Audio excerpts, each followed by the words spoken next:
नमस्ते बच्चों। आशा करती हूँ कि आप सब सुरक्षित हैं, घर पर हैं।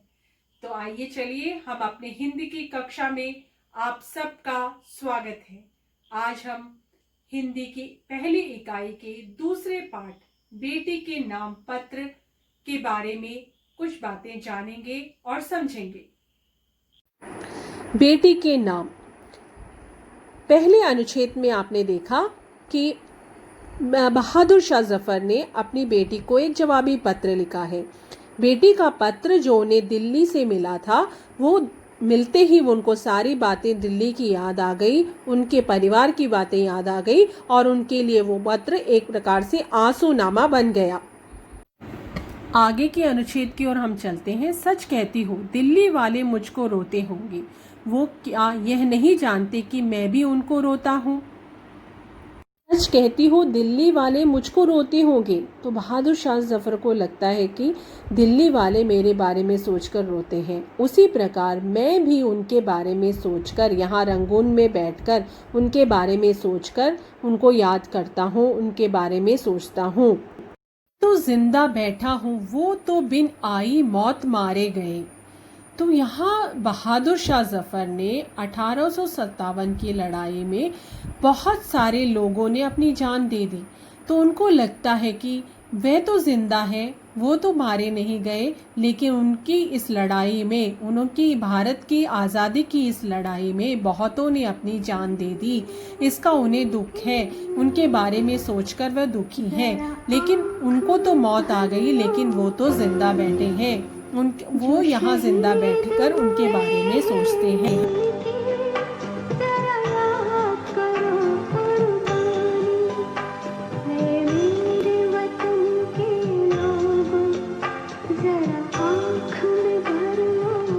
तो परेशान बहादुर शाह जफर आगे लिखते हैं कि कितनों के बाप, कितनों के बेटे, कितनों के भाई फांसियों पर चढ़ गए, कितने बच्चे यतीम हो गए, कितनी औरतें बेवा हो गई। तो यहाँ वो कहना चाहते हैं कि अंग्रेज़ों ने बहुतों से सब कुछ छीन लिया, बच्चों से अपने बाप, औरतों से अपने पति छीन लिए और उन्हें यतीम कर दिया, उन्हें बेवा कर दिया और फांसी पर चढ़ा दिया गया बहुत सारे लोगों को। फांसी मतलब मृत्यु दंड देना, यतीम होना, अनाथ होना, बेवा विधवा होना।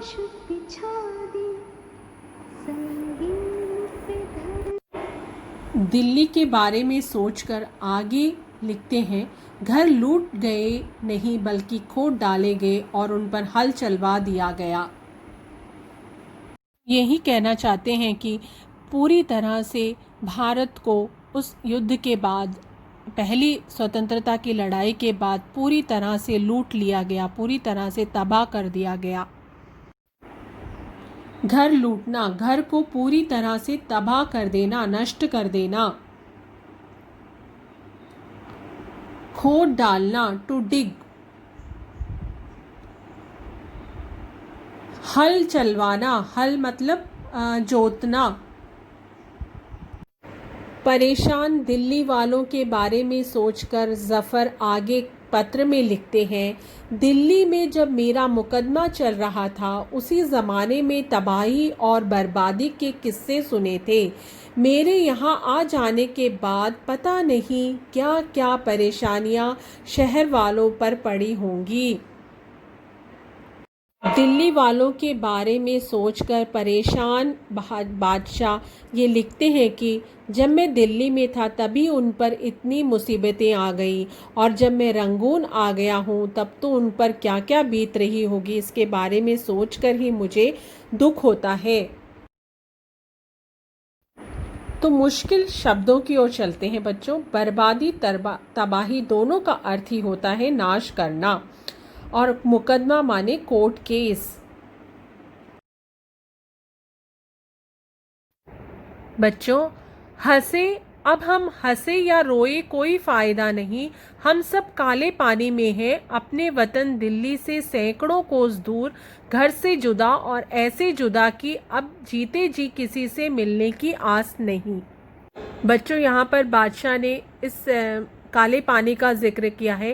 काले पानी मतलब जहाँ से आना मुश्किल है, जहाँ ऐसी जगह भेज देना, स्वतंत्रता सेनानियों को ऐसी जगह भेज देना जहाँ से आना बहुत मुश्किल था, जहाँ से कोई वापस लौट कर नहीं आता था, इसलिए साधारण लोग इसे कहते थे काले पानी। उसी तरह बहादुर शाह जफ़र को भी काले पानी रंगून भेज दिया गया था, जहाँ से उनका आना उन्हें मुश्किल लग रहा था और उन्हें ऐसा लग रहा था कि अब वो जीवन में कभी भी वापस लौटेंगे नहीं।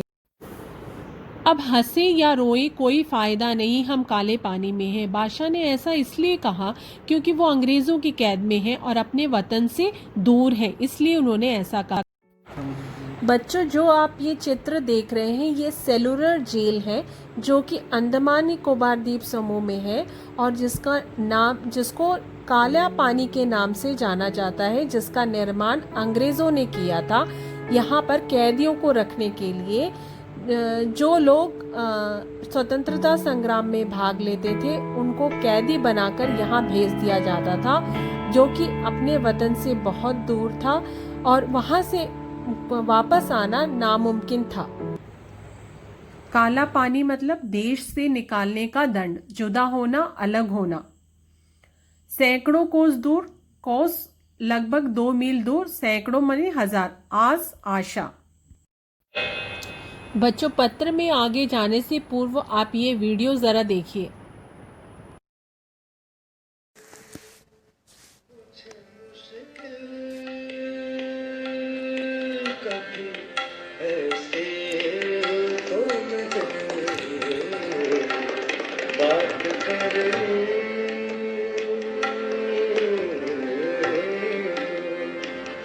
बात करनी मुझे मुश्किल। मिर्ज़ा अबू ज़फ़र सिराजुद्दीन मोहम्मद बहादुर शाह ज़फ़र एक सूफ़ी, एक कैलीग्राफर, एक शायर और हिंदुस्तान के आखिरी मुग़ल बादशाह।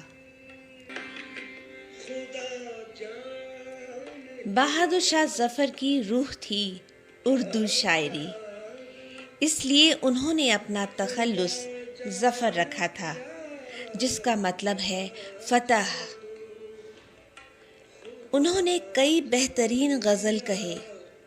बात करनी मुझे मुश्किल, कभी ऐसी तो न थी, या मुझे अफ़सरे शहाना बनाया होता। लगता नहीं है जी मेरा उजड़े दयार में।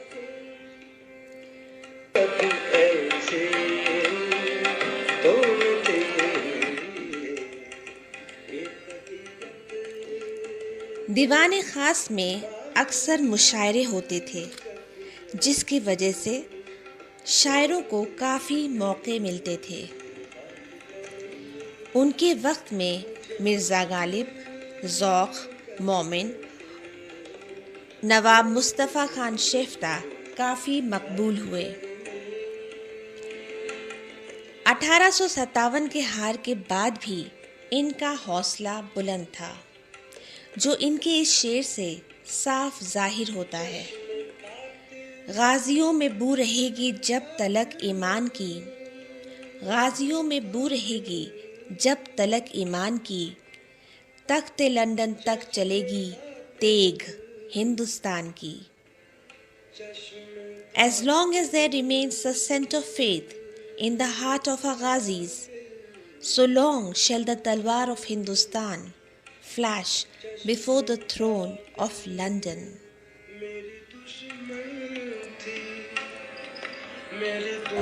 मुझे याद आया जब तुम्हारी शादी हुई थी और गालिब और ज़ौक़ ने तुम्हारे बारात की आगवानी में शेर लिखे थे। तो बहादुर शाह ज़फ़र और उनके साथी गालिब और ज़ौक़ भी अच्छे शायर थे। उन्होंने कुलसुम ज़मानी बेगम की शादी में बारात के आगमन के समय सहरे लिखे थे, अर्थात मांगलिक गीत लिखे थे।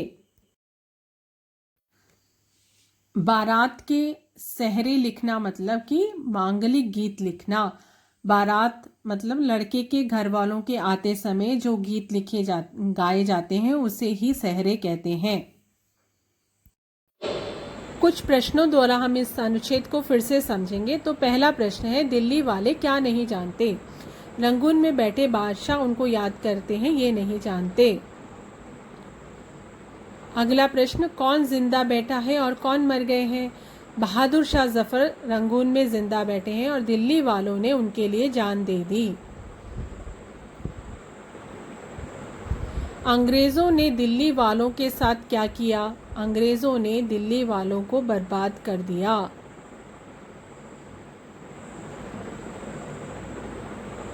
बहादुर शाह जफर को क्यों लगता है कि वो काले पानी में हैं? वह अंग्रेज़ों ने उन्हें कैद करके अपने वतन से सैकड़ों कोस दूर है और उन्हें लगता है कि वो कभी वापस भारत नहीं आएंगे, इसलिए उन्हें ऐसा लगता है। दिल्ली वालों को अंग्रेज़ों ने किस प्रकार बर्बाद किया? दिल्ली वालों के घरों को लूटकर और अनेक लोगों को मारकर। दिल्ली में किसका मुकदमा चल रहा है? बहादुर शाह जफर का।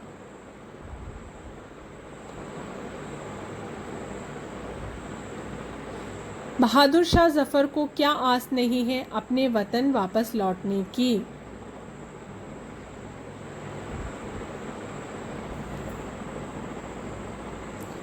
शादी के सहरे किसने लिखे हैं? गालिब और जोक ने लिखे हैं शादी के सहरे। तो बच्चों, इन प्रश्नों के उत्तर आप लिख लीजिए अपनी नोटबुक में और अपने हिंदी टीचर को दिखाइए। अच्छा बच्चों, आज के लिए बस इतना ही। अगली कक्षा में फिर मिलेंगे, तब तक के लिए नमस्ते।